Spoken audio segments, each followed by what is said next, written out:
So the board weighs 640 newtons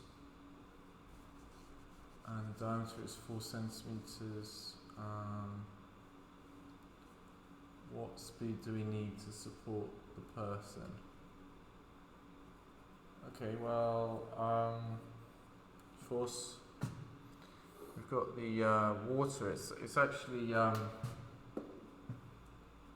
it's interesting. It's coming up the pipe here, and then it's being pushed back down there. I quite like that.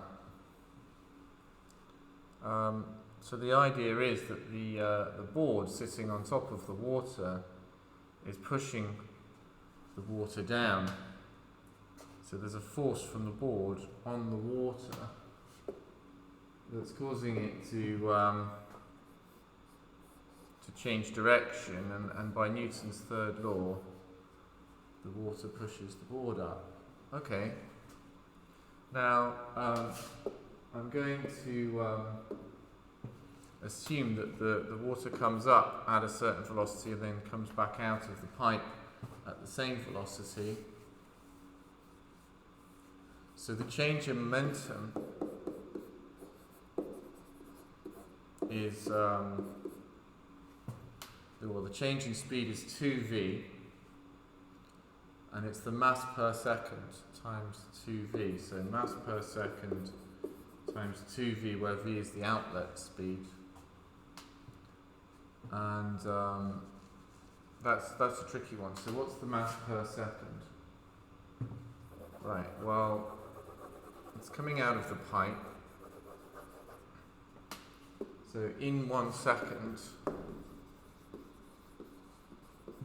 there's a sort of a cylinder of water moving through the pipe, and the length of the cylinder is the velocity, and then we've got the area here, which we know, which is pi r squared. So the mass per second is actually going to be the velocity times pi r squared, and that's all times 2v.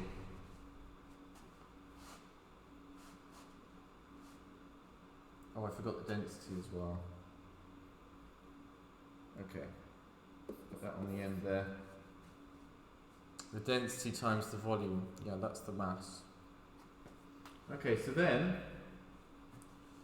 we know the force is 640. So 640 equals 2 times pi times r squared, which is 0.02 squared, times the density, which is 1,000, times v squared.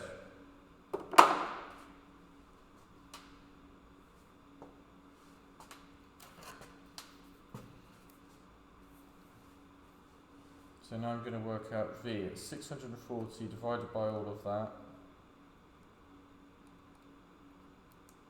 divided by 2 pi, divided by 0.02 squared, divided by 1,000.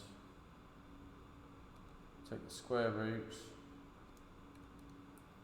and they get 16.0 meters per second. Okay.